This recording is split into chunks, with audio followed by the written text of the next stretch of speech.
In this video, I show you 3 alternative ways to use a ring flash. Adorama TV presents Take and Make Great Photography with Gavin Hoey, where you'll learn how to take stunning photos and then polish them in post-production.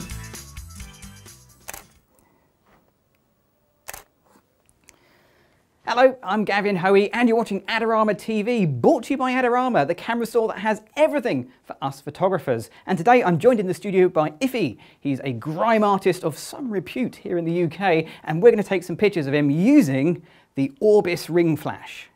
Now, ring flashes are great, and most people use ring flashes in exactly the way I'm doing here, just grabbing your flash and shooting straight through the middle. And it gives a wonderful result. You get a very distinctive, flat, almost shadowless light that's so popular with fashion photography. But these things can do much more than just that. They're not a one-trick pony. They can be used in all sorts of different ways to create amazing portraits, and we're going to have a look at 3 different ways right now. So for our first setup, we're going to do something a little different. We're not going to shoot through the whole of the ring flash. We're just going to use the ring flash as if it was a small softbox. So to trigger this off camera, I'm going to use the pop-up flash on my Canon 60D. That's set as master, and the Canon 580EX Mark II flash is set as the slave, so we can do off-camera flash. All we need to do is just set the light up. Okay, Iffy, you ready? Yep. Okay, so if you want to pull your hood up, we're going to go for a kind of a mean, dark look with this one. So we'll just get the light angled over, and we're going to fly it high, but only just out of shot. So it's going to come up around about there. Try not to hit you with the light. That's pretty good. Okay, so we're on full power with the flash. I'm on f8, ISO 100 with the camera. Let's take a test shot and see how that goes. So my test shot, actually, that looks pretty good. I reckon we got it pretty much bang on there, but we can see a little bit too much of the eyes in the picture. And I want this actually to have the eyes disappear. I want it to have a really mean feel, and by taking the eyes away, that's hopefully what we'll get. So if you can pull that hood really far forward, that's better. That's perfect. And we're going to get a shot just like that. Wonderful. Now, because we've got no light hitting the eyes, and that's kind of the idea, I do have to watch the position of the light, so I'm going to move it just an inch or 2 forward, and the position is critical, just a tiny little bit, and it makes all the difference to the shot. Okay, so that's a really good shot, just simply using the Orbis as an off-camera softbox. Let's move things around again and do something different. So for the second setup, we're going to do something very similar. We're still going to keep the flash off camera, and we're going to keep it really close to Iffy so we get some beautiful soft lighting. Now remember, when it comes to soft lighting, the size of the light source relative to the subject is what makes the lighting soft. And if you want to find out more information about soft light, check out the Adorama Learning Center for some great tips and advice. Now, you don't have to stick with just the Orbis ring flash. You can mix flashes together. So as well as the ring flash, I've got 2 more flashes in the background, and they're going to be facing the camera. So what should happen, this is the idea, those should go fire flash. We'll get a beautiful ring lighting around Iffy, and we should get some great flare. But then Iffy's going to be lit by the ring flash itself, just to put some great light in the face. That's the idea. Now, to get this to work really well, Iffy's actually going to do some vocal piece to the flash. Okay, so he's actually going to be looking up at the light so we get some light in the face. Okay, let's take some pictures. Okay, Iffy, let's just start with a test shot for me. So if you want to take a little step that way, yep. Here we go, and we'll do a test shot before we get going. Okay, so a quick test shot is important because if you don't do a test shot, you don't know what you're going to get. And when I'm looking at this, I'm seeing that that looks a little bit dark. Now I could go around and change all the lights, but looking at my camera here, I'm on f8. So if I open up the aperture a little bit, so let's go to f4, that's going to give me more light from all of the flashes and hopefully make this a bit brighter. One more test shot. Brilliant, perfect, that's exactly what I'm after. Okay, so my lights are set. Iffy, are you ready? Yeah, I'm ready, yeah. Okay, away you go. I don't suffer from insanity. They confuse my confidence with vanity. They say I keep looking in the mirror, justified, I keep seeing the future. Now I've got that off my chest, I find myself at the bridge. Was going to have a tea, but I opted for a hot chocolate because I've got options. They say the jack of all trades is a master of naught. I'm the jack of all trades, but I master them all. Export MP3, I master a lot. And it's mad on the bridge. Before I got back on the strip, I need to find Gav for a pic. Don't forget to check out Adorama's latest contest and your chance to win amazing prizes. For the third setup, we're going to go back to using the ring flash and the camera, and they're just hooked together with a little ETTL cord, because I'm going to use this as a little off-camera softbox, but it's never going to be more than a few, well, inches away from the camera. But we can get some great reflections out of this thing. So we've got Iffy here wearing a very stylish pair of Ray-Bans, looking super smart, and we're going to use the sunglasses to reflect the shape of the Orbis ring flash back to the camera. Okay, let's take a few pictures and see how this goes. Okay, so you want to go right back up against the wall, and if you want to just sort of slump back, that's the way. That's it.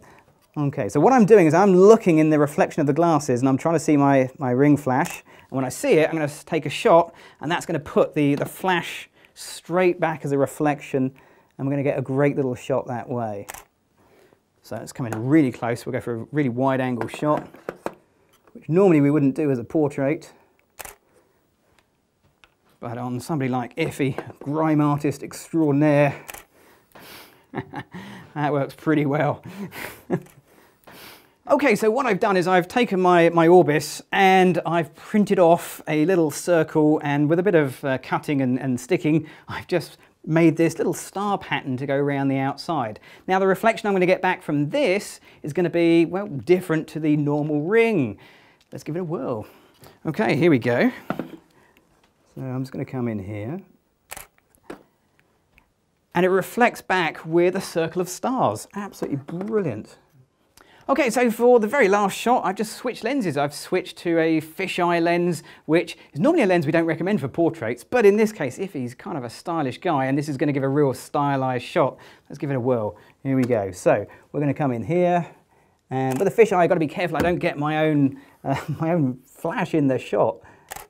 But we get some great shots with the Orbis reflecting back stars in his eyes, quite literally, and that really does look really smart. I love that. That's superb. Okay, so there we go. There are 3 different things you can do with an everyday ring flash that isn't traditional ring flash photography. It's all about experimenting, about trying different ideas and seeing what works and what doesn't. Now, all we need to do is get one of these pictures into Photoshop, and we'll do some editing on it right now. It's always great when you come out of a shoot with lots of pictures, in fact too many to choose from for editing purposes, but the one I'm going to do is one from the early part of the shoot where we used the Orbis ring flash simply as an off-camera small softbox. So this is the raw file. We're here inside of Photoshop CC, although this would be exactly the same if you're in Lightroom's Develop module. Now really the first thing I'm going to do is what I had in my head, and that was to take the clarity slider and really push this hard. Now normally with clarity we would go the other way, we'd go and soften things out, but this isn't that kind of portrait. This is a hard, gritty, very low-key, moody shot, and this will take lots and lots of clarity. Next thing I'm going to do is just have a look at the blacks in this picture because it really is low-key. I'm going to turn on the clipping warning for the blacks, and I can see there are a few, but not as many as I would like. So let's get the black slider and we'll just pull this down until basically everything goes black. Okay, we can turn off the warnings now, that's fine. So now I know I've got some really nice deep blacks in there, and that's what gives this picture really that low-key feel, those heavy oppressive blacks. Whites, yeah, we could probably do with a little bit more whites in here as well, just to give a little bit more brightness, but you'll look at the histogram and if you didn't see the picture, you'd think this is a very underexposed picture. That's why histogram should only ever be used as a guide rather than a rule, because it's absolutely fine. Colours, well, I'm actually going to bring the vibrance down on this picture, just to mute the colours down a little bit, something like that. But I will push the saturation up a tiny bit, just so we don't lose all colour in there. And that gives me, again, that nice kind of moody colour scheme. Okay, now that's everything I want to do here as far as the global changes goes, and Photoshop RAW and Lightroom are able to do both global changes and local changes. And by local changes, I mean using a paintbrush. And the brush here in Photoshop RAW is this one, the adjustment brush. So with the adjustment brush, I can change all sorts of things, but the thing I really want to change at the moment is probably just the highlights. So on Photoshop, I can just simply click the minus sign, everything else gets reset, and I can just bring the highlights down, because these are the brightest parts of the picture, and I don't want them to be. So let's just cover those up, and maybe not quite as dark as that. I want the mouth area and the face to be the brightest part. So that's looking pretty good. Now, obviously we have the issue with the hoodie. Actually, this is my hoodie, not Iffy's. I loaned him this for the purposes of photography. So if there's any style issues, it's not because he isn't stylish, it's because he borrowed my jacket. But the hood is a little bit too bright, and it makes sense because it's being lit from above, isn't it? So that's where the bright part's going to be, and we just need to tone that down just a little bit. So here with the adjustment brush, I'll add a new pin, and this time I'm just going to set the exposure. Let's go -2 stops, and we'll get a nice big brush, and we'll just loosely paint over the top of his hood like that. Okay, that looks pretty good. Now I'm going to do it again. So let's make another new brush, and we'll start in a different place. So we get the pin in a different place, and we'll just paint in the edges just to soften that down. Okay, that feels much more menacing now. That's good.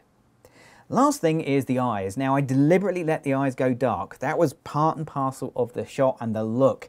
They're not completely dark though. Have a close look. When you have a close look, you'll be able to see that things aren't totally dark in the eyes. If we just zoom in down here, there are just the merest hint there. Depending on how you've got your monitor set up, you may just be able to see them. Just to bring them out just a tiny little bit, I'm going to get the shadows. We'll make another new brush, and we'll make the shadows just a little bit brighter, just to bring a tiny little bit of detail out from that part of the picture. Okay, so just a little bit brighter on the shadows, so there is the hint of eyes, and maybe just a little bit more clarity on there as well, just so they come through. Now, trouble is, if you go and do something like that, and we go in even closer, you will see there is quite a bit of noise starting to appear. And bearing in mind I've done no noise reduction at all so far, what I would do here is just find the noise reduction for that pin, and let's just make sure we're working on the right pin. We are. So I'm going to take the noise reduction all the way up to maximum, and we'll bring the moire reduction up as well, and that helps to remove those sort of stripy lines that you can sometimes get. So there we go, that's a great picture and a great result, and using the Orbis Ring Flash has really given us some creative options. Now, if you want to see more videos from myself and the other amazing presenters here on Adorama TV, you've got to click on the subscribe button. I'm Gavin Hoey, that's Iffy, thanks for watching.